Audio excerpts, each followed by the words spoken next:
Hola y bienvenidos a The Ring, el nuevo espacio de debate político en Euronews, donde cada semana se reúnen las voces más influyentes de la alta esfera europea. En esta edición especial estamos en el Ateneo de Madrid, una institución emblemática situada en pleno corazón de la capital.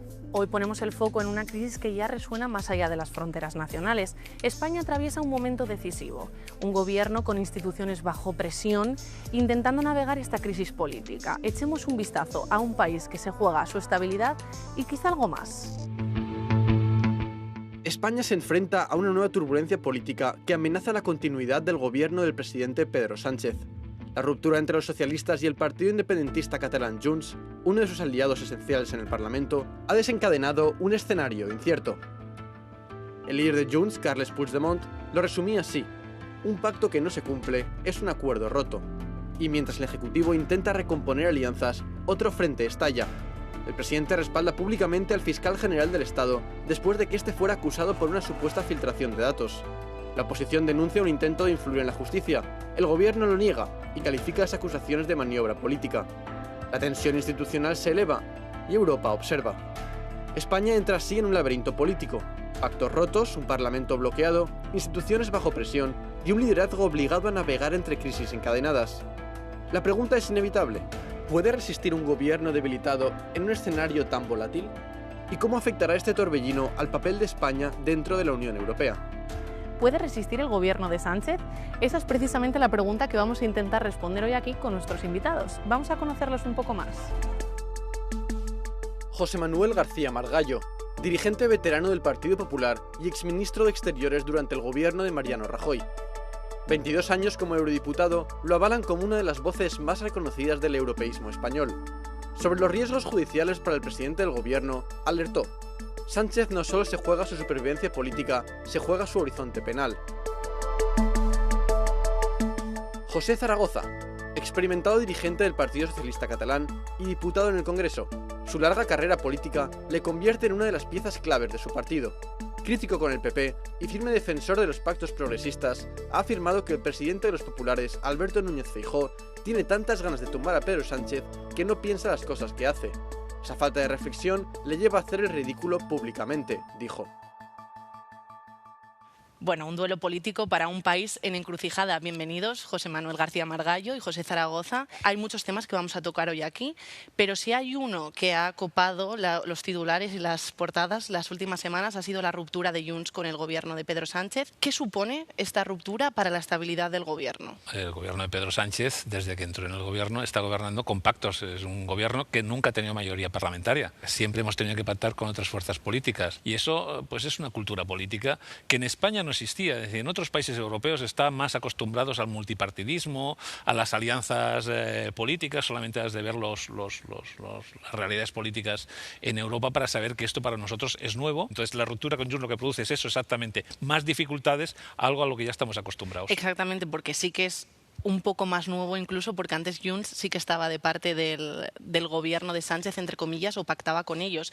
Margallo, desde Europa, cuestiones como la de las lenguas cooficiales que ha traído el presidente del gobierno al Consejo y otros debates que ha traído por este pacto que tenía precisamente con Junts, ¿cuál es la imagen que se puede tener en Bruselas de esta inestabilidad política? Bueno, yo creo que la imagen que se tiene en Bruselas no es muy distinta de la que se tiene en España. Es un gobierno, como ha dicho mi amigo José Zaragoza, plural.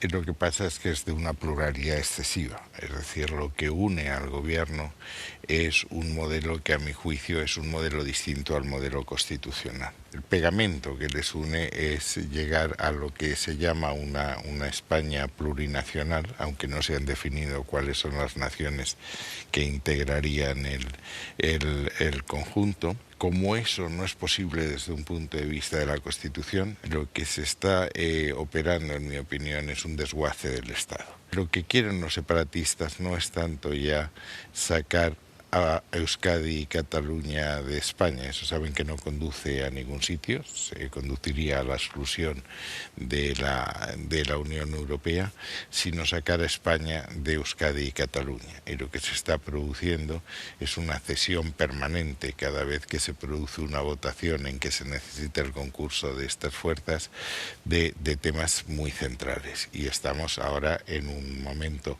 capital, que es el intento de establecer un régimen singular desde el punto de vista fiscal. Y eso es el final de la nación, porque una nación en el siglo XXI o es un entorno de solidaria o simplemente no es una nación. Bueno, la nación no se acaba porque se transfieran las competencias en policía, como hizo el señor Aznar, ni la nación se acaba porque se transfieran las competencias en impuestos como el IRPF, como hizo el señor Aznar y el gobierno del Partido Popular. Es decir, la Constitución española... Pero empezó Borrell con el 15%. Sí, pero vuelvo a decir, una cosa es que comienza, pero estás haciendo una descripción de hechos. Y claro, tú no puedes argumentar que los mismos hechos por partidos diferentes tienen un contenido diferente, que es lo que estabas diciendo. España no se desmonta. Lo que aquí se está discutiendo es si se respeta la Constitución, que sí dice la indisoluble unidad de España, pero al mismo tiempo también reconoce la diversidad de lenguas oficiales. El catalán, el euskera, el gallego. Está en el artículo de la Constitución, está clarísimo que se contempla la cooficialidad de las lenguas. Y como por ejemplo las comunidades autónomas tienen el acceso a su autonomía fue por artículos diferentes. El artículo 3 de la Constitución dice que los españoles tienen el derecho y el deber de usar el castellano y que las demás lenguas serán cooficiales en el ámbito de sus respectivos territorios. Y segundo, no se puede comparar la cesión de competencias, como por ejemplo en policía, o la cesión del 15%, luego el 30% y luego más, con un cambio de sistema en materia de financiación. No es lo mismo que haya un régimen común para todos que garantice la igualdad y las... No hay un régimen común para todos porque en el País Vasco tienen el concierto económico. Porque está en la Constitución. No, pero ¿verdad? Son los pero la palabra todos significa todos menos unos cuantos. No, porque has dicho cuando todos lo que diga la Constitución. Pero pero has dicho igual para todos y no es cierto, porque la Constitución, por eso es lo que estoy diciendo yo, la Constitución determina diversidad. Es decir, lo que estamos discutiendo no es que estemos todos iguales, sino cuál es el mejor modelo para que funcione el país y podamos convivir todos y seamos eficaces. Porque a la que engañamos a la gente diciendo que todos somos iguales, cuando la Constitución no te dice que todos somos iguales fiscalmente, ya se ha acabado la discusión. Estamos hablando de algunas particularidades. Es importante también decir que se ha hablado mucho del catalán, pero también se estaba proponiendo incluir el euskera y el gallego, o sea, no solo el catalán. De todas formas, te preguntaría si esta es una medida que Sánchez habría propuesto de no ser por su pacto con Junts. ¿Habría propuesto, por ejemplo, llevar el euskera al Parlamento Europeo? La política muchas veces se produce en avances que las sociedades van asimilando como propios, es decir, las reformas. ¿Por qué tuvimos que hacer la reforma sobre la ley del aborto y que no estaba contemplado en la Constitución? Porque la sociedad va avanzando y vamos haciendo mejoras en estos temas, como el matrimonio igualitario, es decir, las sociedades van haciendo cambios. Al inicio de esta legislatura incluimos el uso de las lenguas en el Congreso de los Diputados. Se montó un debate intensísimo, era la ruptura de la unidad, y ahora es algo común, normal, aceptado por todo el mundo y no genera ningún problema. Por eso estamos planteando estos debates también en la Unión Europea. ¿Esto que está ocurriendo con Junts es algo endémico del caso español? Porque también hay más nacionalismos en Europa. Efectivamente, España tiene una singularidad que no tienen otros países, que es muy antigua. Es decir, Cataluña ha planteado la secesión pues en la rebelión de los catalanes en la época de Olivares, en el Estatuto de 1932 en la República, se planteó el proceso pidiendo la independencia, cosas que no han ocurrido en otras partes de Europa. El problema es que ahora estamos en Europa, gracias a Dios, y para que una parte de un territorio se separe y se declare Estado, no basta que ellos se declaren Estado, sino que sean reconocidos Estado por la comunidad internacional. Esto de la ruptura de Junts con el gobierno de Sánchez es muy importante, pero quiero que toquemos otro tema, que es el caso del fiscal general del Estado, que supuestamente filtró datos de la pareja de la Comunidad de Madrid, Isabel Díaz Ayuso. José Zaragoza, te quiero preguntar, ¿es legítimo que el presidente se posicione de parte del fiscal general? ¿Es una cosa que la oposición está ampliamente criticando? No, la primera que me gustaría precisar es una cosa tan sencilla en estos temas, es que una cosa es acatar una sentencia que la acatamos todos los responsables, y otra cosa es que tú puedas discrepar de las sentencias. Es decir, discrepar, la opinión sobre una sentencia es el básico en nuestra Constitución, que es la libertad de expresión, y si el presidente del gobierno tiene confianza en esa persona, pues es lógico que lo exprese sin ningún género de dudas. Esto no hay ninguna duda en estas cuestiones. Margallo, ¿es esto una politización de la esfera judicial? Vamos a ver, es el primer caso en una democracia liberal en el continente europeo y en los demás países de otros continentes que aceptan la declaración liberal, que es el Estado de Derecho, la separación de poderes, la independencia judicial, que el guardián de la ley, que es el fiscal general, se sienta en un banquillo ante un tribunal, en que la defensa la ejerce la fiscalía, que son sus subordinados jerárquicos, y la abogacía del Estado. Es un caso absolutamente inédito. Es obvio de que se pueden discrepar de las sentencias. Los abogados sabemos, yo soy abogado por España y por Estados Unidos, en que te puede gustar una sentencia o no. Lo que ya es más raro es que el presidente del gobierno y los ministros opinen de la sentencia, incluso antes de conocerse los argumentos. Yo soy católico y creo en el Espíritu Santo, pero no creo que el Espíritu Santo esté para iluminar al presidente del gobierno, que antes de haberse producido la sentencia y después de producida la sentencia, antes de conocerse los argumentos, opine sobre algo que no sabemos. Vamos, que el tribunal reconoce que es habitual las filtraciones. No es habitual. Y la única filtración que se ha perseguido por esos tribunales es la que supuestamente hizo el fiscal general del Estado.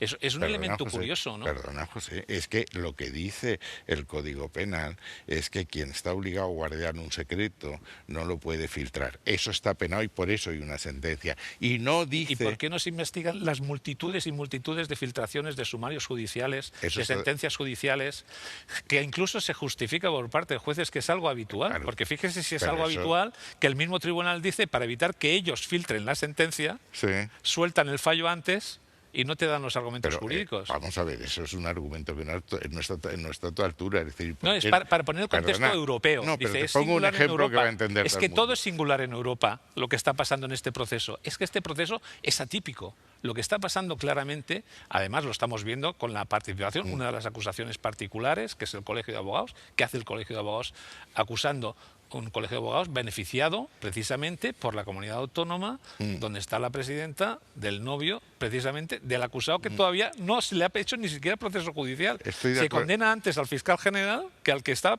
el que había supuestamente cometido el delito. Es todo muy sorprendente, ¿no? Bueno. Todo en España es sorprendente. Estamos en otra situación atípica en que el presidente del gobierno ha dicho que él está dispuesto a gobernar sin el Parlamento, es decir, por decreto de ley. Estamos en una situación sorprendente en que, insisto, el fiscal general se sienta en el banquillo con su toga de fiscal general en ejercicio. Estamos en una situación atípica prácticamente todo, porque estamos al borde de llegar a una democracia iliberal. Claro que estamos en un tema atípico, por eso estamos tú y yo aquí, que nos llevamos muy bien, pero bueno, no como sobre este tema colegas. Hay mucha tela que cortar, vamos a volver a esto después, porque tú has dicho que íbamos a ver el prisma europeo, os preguntaré sobre eso más tarde, pero ahora os tengo que cortar porque es hora de que tengáis un poco más de tiempo para vosotros y os podáis enfrentar cara a cara.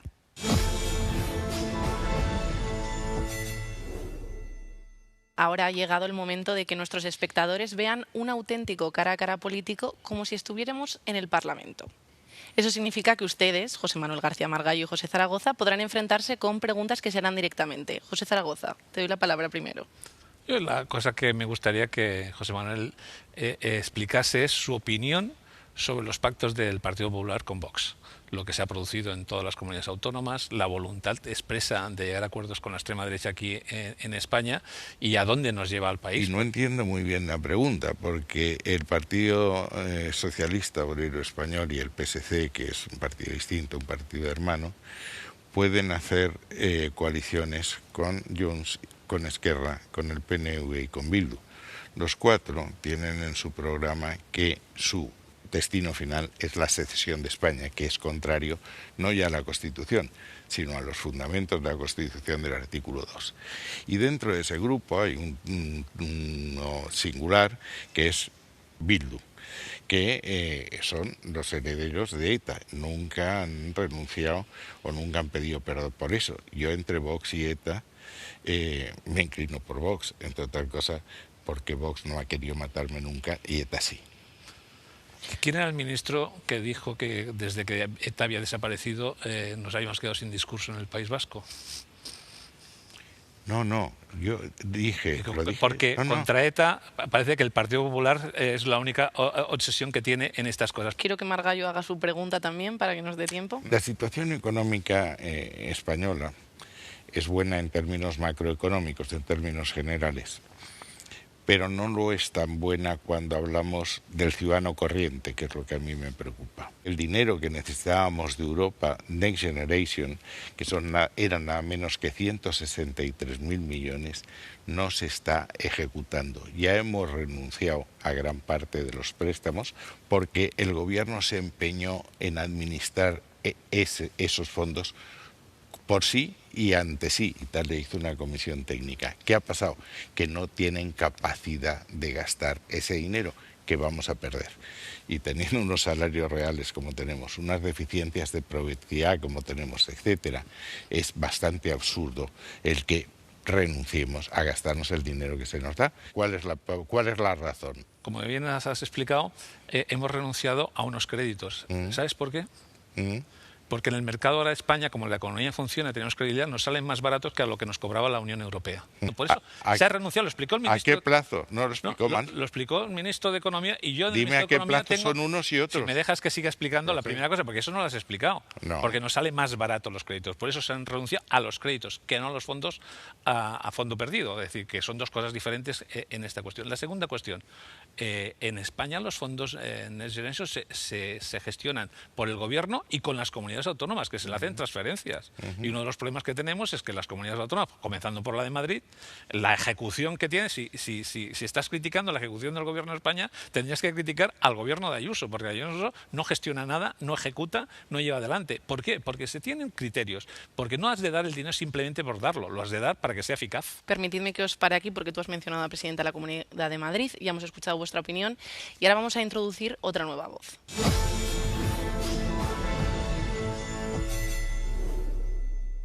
Si hay una voz visiblemente notoria dentro de la oposición, esa es la de la presidenta de la Comunidad de Madrid, Isabel Díaz Ayuso, quien hace poco dijo lo siguiente en sus redes sociales.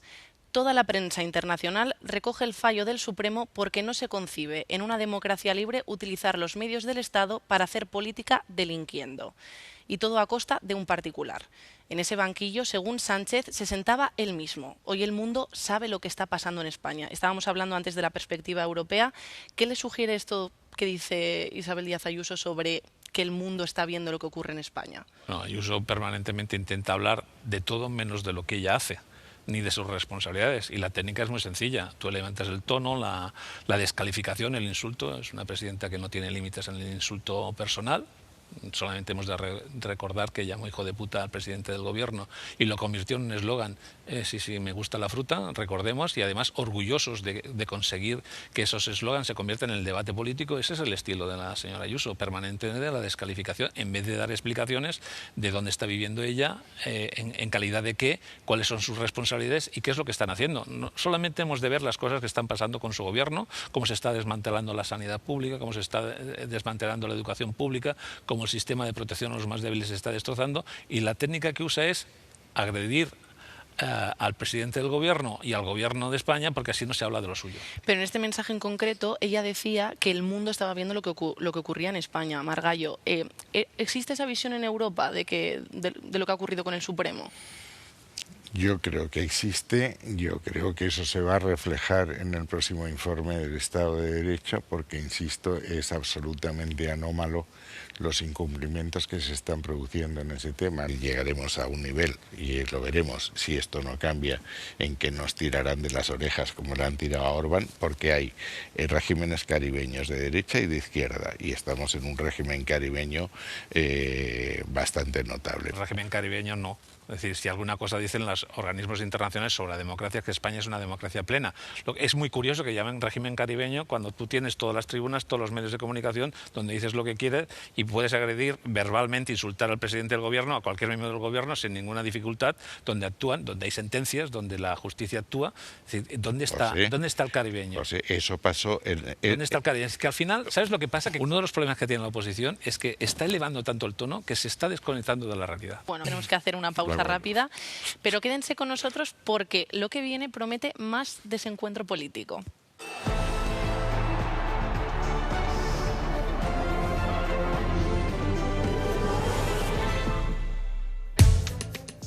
Bienvenidos de nuevo a The Ring, el nuevo programa semanal de Euronews. En este programa especial desde el corazón de Madrid me acompañan José Manuel García Margallo y José Zaragoza. Vayamos ahora con una información que ha llamado un poco nuestra atención. Margallo, tú antes mencionabas el tema de la vivienda, entonces quiero que nos refiramos concretamente a unos datos del CIS. La vivienda es la mayor preocupación para el 19,2% de los españoles, el gobierno o los partidos políticos concretos para el 10,6%, los problemas políticos en general para el 6,9% y la corrupción para el 5,8%. Zaragoza, Pedro Sánchez dijo que esta iba a ser la legislatura de la vivienda. Estamos viendo aquí unos datos bastante llamativos sobre el tema de la preocupación con respecto a este asunto. También es un tema que está presente en Europa, es una cosa que la presidenta de la Comisión, Ursula von der Leyen, mencionó en el Soteu. ¿Crees que está el gobierno respondiendo a esta preocupación mayoritaria de la ciudadanía? La primera cosa, para que la gente se contextualice, es la competencia sobre vivienda, es una competencia autonómica. Como la sanidad o la educación son competencias de las comunidades autónomas, que la mayoría de ellas preside el Partido Popular y que tienen la responsabilidad de llevar adelante. La segunda cosa, el gobierno tiene voluntad de entrar y por eso hace una ley general. Resulta que el Partido Popular, desde sus comunidades autónomas, se niega a aplicarla y eso produce un bloqueo de las soluciones al problema de la vivienda. ¿Por qué? Porque yo creo que sería el claro ejemplo donde la colaboración es necesaria y la confrontación lo que hace es bloquear la solución, con lo cual el problema está mantenido y el debate político del Partido Popular es bloqueo la ley y así puede acusar el gobierno de ser responsable de que no mejore la situación en los temas de vivienda. Margallo, en esta situación problemática, entre comillas, por el tema de las competencias que mencionaba Zaragoza, ¿qué es lo que se puede hacer? Lo primero es no escudarse en la distribución de competencias. Esto es un problema nacional y todas las administraciones que tienen que cooperar a resolver el problema. Eso es lo que se llama nacional y europeo, porque la Unión Europea tampoco tiene competencias y también está presentando medidas. Por eso, porque cuando hay un problema, todo el que tenga una competencia, por mínima que sea, tiene que arrimar el hombro. Yo creo que la ley de vivienda del Partido Socialista es errónea en su planteamiento y por tanto los resultados no pueden ser buenos. La única fórmula que yo conozco en economía de que cuando un bien escasea aumente es hacer más viviendas. Hay que aligerar la fiscalidad sobre la vivienda. El presupuesto español siempre rompe por la línea más débil del contribuyente. Y dentro de ese concepto de hacer más viviendas, hay que hacer viviendas sociales que sean asequibles, que estén en alquiler. ¿Son efectivas medidas como las de la ayuda del bono del alquiler, que son las más llamativas? Son parches. Y es que si quieres hacer viviendas de protección oficial, es decir, viviendas que estén por debajo del precio de mercado, tienes que ayudar con cargo al presupuesto. Estamos en un momento en que el presupuesto ya no da más de sí. Lo dice el presidente del gobierno, dice: yo no puedo pagar mi cuota en defensa como todos los demás porque no me da el dinero, no tengo el mismo dinero que Bulgaria, lo cual es bastante chocante. Insisto, el dinero va donde hay una rentabilidad y para que haya eso tú no puedes ni romper la seguridad, que un propietario no sepa qué le ocurre si se encuentra con un ocupa o con un señor que no le pague el alquiler. Precisamente dice hay que hacer una vivienda de más recursos y el Partido Popular lo que propone es bajar los impuestos y dedicar 50.000 millones al 5% en defensa, porque es lo que defendió el señor Feijóo. Sí, sí. Y para comprar armas a los americanos, porque, sí. porque Trump lo que quiere no es tanto que gastemos un 5% en defensa. Trump lo que quiere es que gastemos un 5% en defensa en comprarle las armas a ellos. Somos el único de los 33 que hemos dicho que no vamos a cumplir. No, los demás ¿por qué? Porque el problema está en la frontera pero José tenemos Manuel, un problema en la frontera sur. Bien, y sabes, cuando José tengamos Manuel, dificultades... Los demás no han dicho que no, pero no lo van a hacer porque no lo están haciendo. Es decir, una cosa en la democracia, en la diplomacia... Como razonamiento razonamiento. No, no es un razonamiento, es un razonamiento europeo que te lo explica todo el mundo. Es decir, el único que ha tenido el valor de decir la verdad ha sido Pedro Sánchez en este tema. Pero la cuestión es que la solución del problema del Partido Popular Oye, que el 5% al tema de la vivienda es bajar los impuestos, es decir, reducir los ingresos, dedicarlo a las inversiones no a vivienda, sino a defensa, y además, como siempre, su gran reforma, ¿sabes cuál? La que hizo Aznar. Que es dejar que se construya en cualquier lado. El pelotazo que provocó la burbuja inmobiliaria. Y ese no es un camino. Pero entonces sobraban viviendas, no faltaban. Porque es un error ese camino.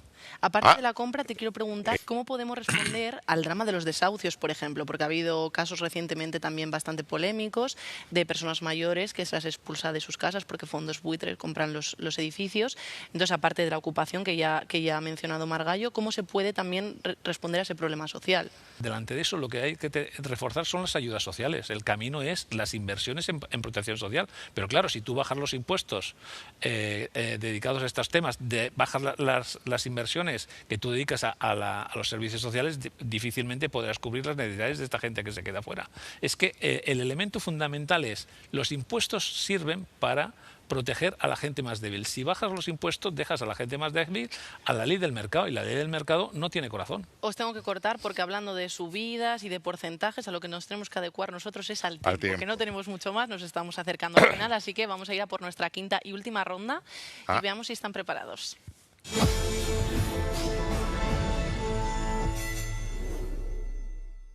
Bueno, ahora cambiamos de ritmo, les plantearé varias preguntas y solo podrán contestar sí o no, o al menos vamos a intentarlo. José Zaragoza, empiezo contigo. ¿Subestimó Sánchez la importancia de mantener su pacto con Junts? No.